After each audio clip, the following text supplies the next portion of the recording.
السلام علیکم پیارے دوستوں، ذرا ایک لمحے کے لیے رک جاؤ۔ یہ کہانی تمہیں نہیں تمہارے دل کو سنائی جائے گی۔ ایک ماں کی دعا، ایک بیٹے کی گمراہی اور اللہ کا ایسا فیصلہ جو آنکھوں کو رلا دے گا اور روح کو جگا دے گا۔ اگر تم نے یہ کہانی آخر تک سن لی تو ممکن ہے تمہاری زندگی بدل جائے گی۔ سننا مت چھوڑنا، کیونکہ آخر میں تم خود کو پہچان لو گے۔ یہ اس زمانے کی بات ہے جب ایک نوجوان سلیم گناہوں میں ڈوبا ہوا تھا۔ نماز روزہ سب اس کی زندگی سے غائب ہو چکے تھے۔ ماں بوڑھی تھی مگر بیٹا نافرمان۔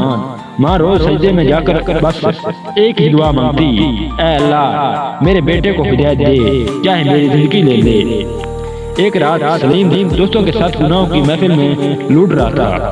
دل سخت، آنکھیں اندھی۔ اچانک سڑک پر ایک حادثہ ہوا۔ سلیم زمین پر گرا، خون بہنے لگا۔ لوگ جمع ہوئے مگر کوئی مدد کو نہ آیا۔ اسی لمحے سلیم کو اپنی ماں یاد آئی۔ لرزاتی آواز، اس کے آنسو، اس کی دعائیں۔ اس نے پہلی بار کانپتے ہوئے کہا، یا اللہ اگر تو نے مجھے بچا لیا تو میں تیری طرف لوٹ آؤں گا۔ ایمبولینس آئی، جان بچ گئی۔ جب وہ ہسپتال پہنچا تو خبر ملی ماں انتقال کر چکی تھی۔ سلیم پر جیسا آسمان ٹوٹ پڑا۔ ماں کی آخری دعا قبول ہو چکی تھی۔ بیٹوں کو ہدایت مل گئی تھی مگر ماں دنیا چلی گئی۔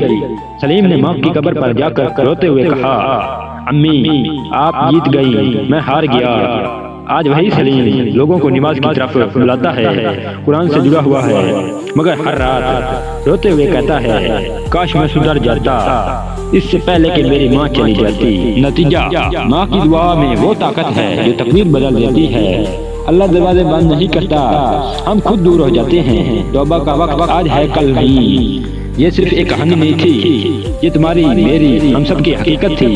ماں کی دعا اگر قبول ہو جائے تو اللہ تاخیر نہیں کرتا، قیمت ضرور لیتا ہے۔ اگر تمہاری ماں زندہ ہے تو اس کے قدموں کو جنت سمجھ لو، اور اگر وہ دنیا سے جا چکی ہے تو جان لو کہ اس کی دعائیں آج بھی تمہارے ساتھ ہیں۔ اب فیصلہ تمہارا ہے، بدل لو گے خود کو یا کسی دعا کے قبول ہونے کا انتظار کرو گے۔